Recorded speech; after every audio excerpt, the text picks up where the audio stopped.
The group of five doesn't get enough love in college football, but there are plenty of thrilling teams to watch if you pay attention. Teams like Fresno State, Coastal Carolina, Houston, even you watch Cincinnati make it to the college football playoff this year. There are plenty of teams that can give you excitement that aren't your typical powerhouse teams. And given that the season is over for all of those group of five teams, it's definitely a good time to look ahead at what's to come in 2022. And you can see there's a few teams already listed here that we'll talk about, but there's plenty of others to discuss.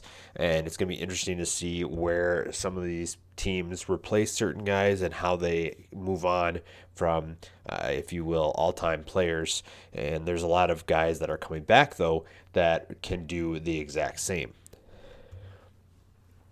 At 25, I have USF. Now, this may be a little bit of a stretch, but the Bulls are a team that I'm really excited to watch in 2022. Jeff Scott has them playing at a high level at the end of the year. Now, there are some mistakes that they needed to clean up. Timmy McClain is one of the most exciting quarterbacks in college football. And he just needs to, like I said, clean up a few things. Brian Battie is an absolute playmaker, a dynamic playmaker in the kick return game. Hopefully they can get more involved in offense as well this year. Western Michigan, they do lose Caleb Ellaby, so finding a quarterback is going to be huge for them. They do get Ladarius Jefferson and Sean Tyler back at running back, and the defense should be solid as well. It's going to be interesting to see what that quarterback's able to do. Sky Moore is gone, so you also need to find a top target. Middle Tennessee, a team that I think a lot of people heading into this year kind of forgot about and kind of moved on from, and they surprised a lot of people. Finished 7-6, beat Toledo in their bowl game, and I think guys like Great are a huge part of that. Reed Blankenship is gone, so Great takes over the defense. This is a team that you don't want to sleep on. They're very capable of beating you, and I think that maybe they'll surprise people and be near the top of Conference USA this year.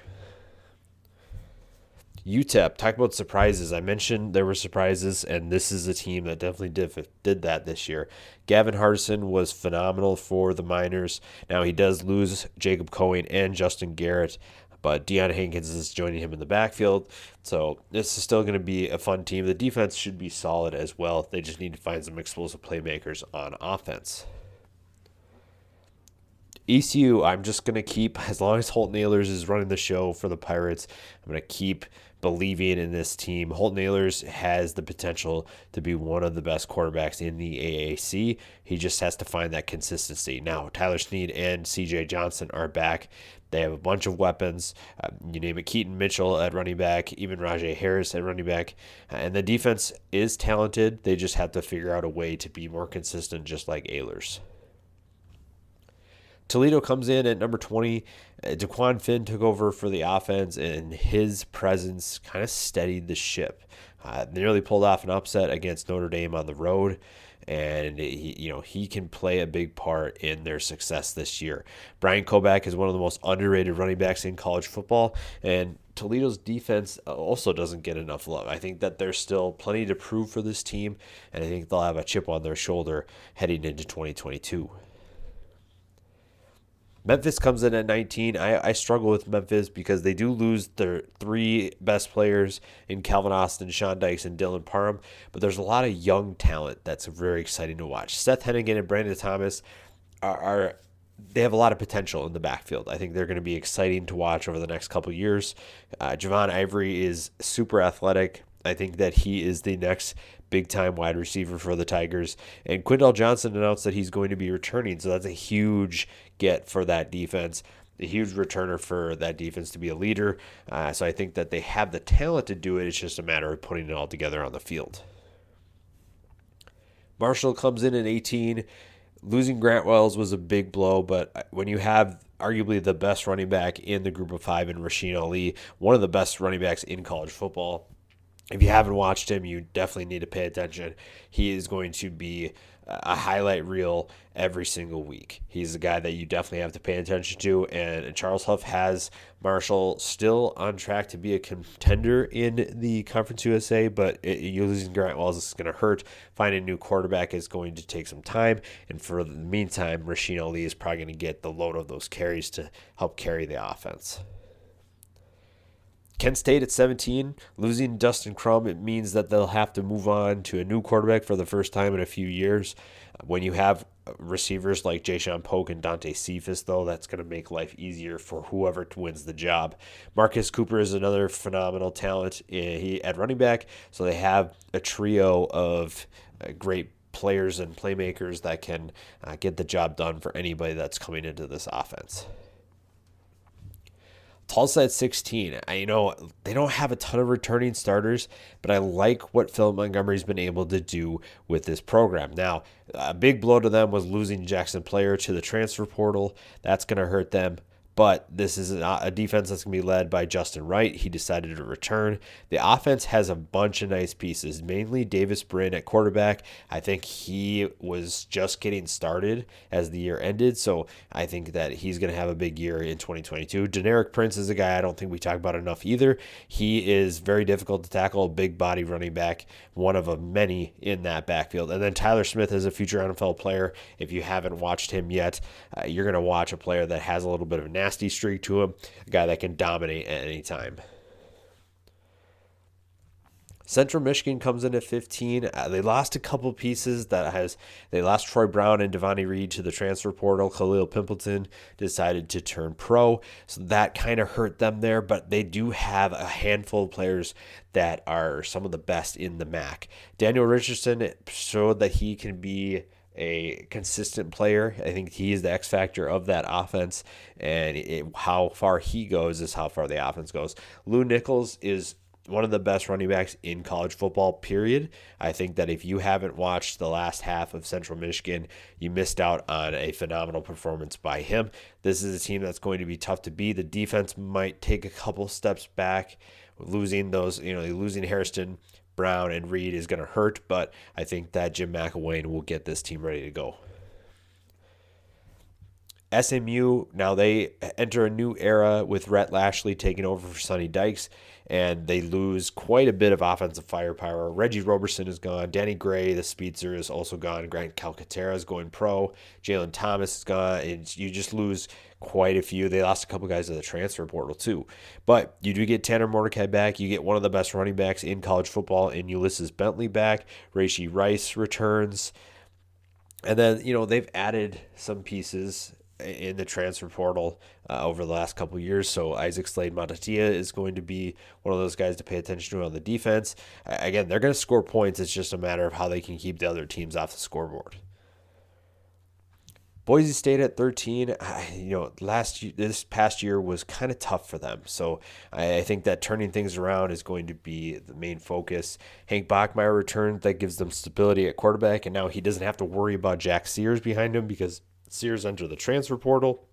If George Alani can stay healthy, he is one of the best running backs in the group of five. I think he's a tough runner, very difficult to take down. It's just a matter of can he stay healthy or not. Stephon Cobbs was a breakout player last year, as was JL Skinner on the defensive side of the ball for the Broncos. UTSA, one of the better stories in college football this year. The Roadrunners, led by Jeff Traylor, had just an incredible season. It was a fun ride, and they are going to return plenty of guys to make another run at the Conference USA title. Losing Sincere McCormick means that they're going to have to find a brand new running back, but Frank Harris does return to run that offense, and he has plenty of talent at receiver, mainly Zachary Franklin and DeCorian Clark. This is an offense that's still going to score quite a bit, and then Rashad Wisdom is back to lead the back end of that defense.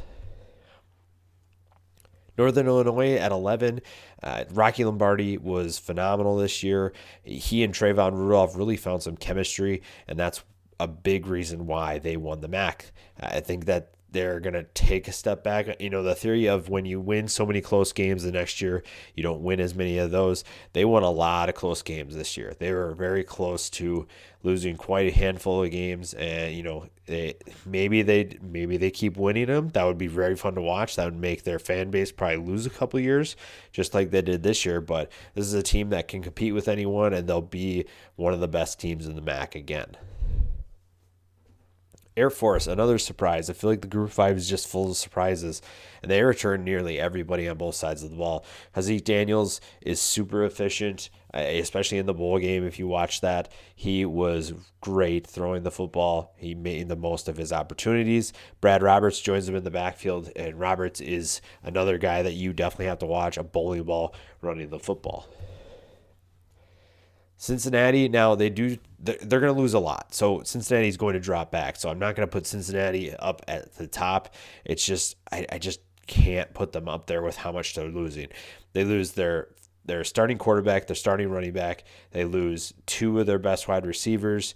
They might lose a tight end or two. I don't really know what Josh Wiley is going to do or Leonard Taylor, but they might be gone as well. You lose your two best cornerbacks, two NFL cornerbacks. You lose Brian Cook at safety. You lose Myjai Sanders. You lose Curtis Brooks. They lose a ton of starting talent, and that's going to be difficult to replace. Now, guys like Trey Tucker are fun to watch. If Josh Wiley does return, he is one of the best tight ends in college football. Ty Van Fossen and Deshaun Pace will get more opportunities to make plays now that Darian Beavers and Joel DeBlanco are gone. So again, they lose a lot of talent. They have talent behind them, so I'm going to give Luke Fickell some credit, but I think that they do take a step back. Probably not going to be a 10-plus win team, but I could be wrong. It really comes down to what is that offense going to look like with a new quarterback. UAB at 8. Losing Trey Shropshire was a huge blow, and they lose a couple of key offensive linemen. But Dylan Hopkins really stepped up towards the end of the season. I think that he is set to have a great year for the Blazers, and he and Trey McBride will be one of the best backfields in Conference USA. UAB is always tough to beat. They're going to be competing for conference championships, and it's just that's just a given at this point. Bill Clark does a phenomenal job coaching this team, and I think that they're again going to be tough to beat, and they will be in that conversation. 7, Fresno State, one of those teams that no one really expected to be as good as they were. I think a lot of people picked them as a dark horse, but no one was actually picking them to contend. Jake Haener is an exciting quarterback. He just has a gamer tag to him. You know, he is just loves the game. He makes plays that you don't necessarily see. A lot of people don't see, and he decided after flirting with the transfer portal and a transfer to Washington, he came back, and Jordan Mims joins him in the backfield. And then you add Jalen Cropper at wide receiver, and that gives them one of the best trios at those positions in really the entire country. App State at 6. It was nice to see Sean Clark get the Mountaineers back on track. Chase Bryce was a huge player in that turnaround. I think that Chase Bryce, like I said, great talent if he is in the right system. And you saw what happened last year. Cameron Peoples and Nate Noel are two of the best running backs in the Sun Belt. If I would say they're actually the best. And they are going to be fun to watch again. It's just a matter of can you get them each enough touches to make an impact. Utah State, again, another exciting story, maybe the best story of the Group of 5. Blake Anderson comes from Arkansas State, needed a kind of a restart. If you know his story at all, you know why. And we brought Logan Bonner with him, and Bonner just exploded. Now, Devin Tompkins was a huge player in that, so losing him hurts, but Calvin Tyler does return in the backfield to join Bonner. So really, this is going to be another exciting team to watch. I think that the Aggies aren't going to surprise anyone, so they might have to figure out how they're going to deal with that adversity, but still an exciting team, one that will be a contender in the Mountain West. UCF, if you watched this season, the beginning of the season for UCF was not good. It was not fun to watch. There was a lot of transitions, if you will. And shout out to Gus Malzahn for figuring things out, finding the right guys in his system, and getting this team to play on a high level. Beating Florida is huge for this program. Now, no, it wasn't the Florida that we're used to seeing. It's not a Florida team that is as good as it's been in the past. However, that's a rivalry game, and that was a huge statement win for the Knights. They're going to build on that and bring that energy in to 2022, and I think that they're going to be contenders in the AAC. It really depends on how Mikey Keene develops in the offseason. He's going to have two great running backs in Isaiah Bowser and Johnny Richardson. He's going to have Ryan O'Keefe and Jalen Robinson at receiver, and the defense is going to be very physical, even though they lose a couple of guys like Big Cat Bryant and Tatum Bethune. This is going to be a very physical team. They're going to want to run the football on offense, and they're going to get after it in the trenches. So this is a team that just needed a transition year. They figured things out, and now they're going to get back on track. San Diego State comes in at 3. Brady Hoke, I just tip your hat to him. His ability to get them back on track, even coming back, it's just kind of an exciting story, and it was fun to watch this team this year. Very similar identity to what we've seen in the past. You're going to see them run the football quite a bit, and their defense is going to be one of the best in the entire country. Coastal Carolina comes in at 2. I think Grayson McCall is the best quarterback at the group of 5 level. I think he is one of the best in all of college football, and even regardless of what offense you're running, I think that he deserves more respect than he's getting in the entire country, and he's definitely going to get it from me. This offense is going to score points. Now, they're going to lose a handful of guys on both sides of the football, but that is going to require other people to step up, and Jamie Chadwell is recruiting very well, bringing guys in that are going to compete right away. And when you have a quarterback like Grayson McCall, you throw in Shamari Jones and Braden Bennett. These are going to be 3 guys that you definitely have to watch, and the defense is going to be solid as well. Even though they lose quite a few talented players, this is still going to be a team you have to compete with. The Sun Belt is going to be fun to watch because it's going to be App State and Coastal Carolina. I am excited to see the rematch of that one. The winner of that probably determines who wins the the Sun Belt next year. Finally, Dana Holgerson has Houston playing on an incredible level. The fact that they made it to the AAC championship kind of pushed their trajectory forward in everybody's mind. I think they're ahead of schedule of where people thought they'd be. I don't think a lot of people expected them to win double-digit games. I think 8 was kind of the number, if that. And a big part of that was Clayton Toon's development. He was able to take some steps forward, and that helps. It helps when you have Nathaniel Dell catching the ball. He's not the most physically imposing wide receiver, but he gets open on a regular basis, and that is going to be huge for them again next year. Alton McCaskill started as a freshman, and he is someone that is going to be a star in the AAC. I think that he was scratching the surface of what he could do. Getting guys like Donovan Mutin back on the defense will help.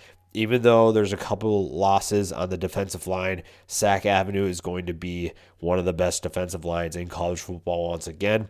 Guys like DeAnthony Jones will have to step up. I think that they're up for the task, and I think that this Houston team, this is weird to say, and maybe I'm overreacting to putting them this high, but this is a team that is definitely going to be exciting to watch. This coaching staff knows what they're doing, and I don't really see a team better than them. Who do you guys think is too high? Who's too low? Comment below. Make sure you're letting me know. And please subscribe to the channel as well. It's been fun to put these lists out. And it's just going to be exciting to see what 2022 has to offer.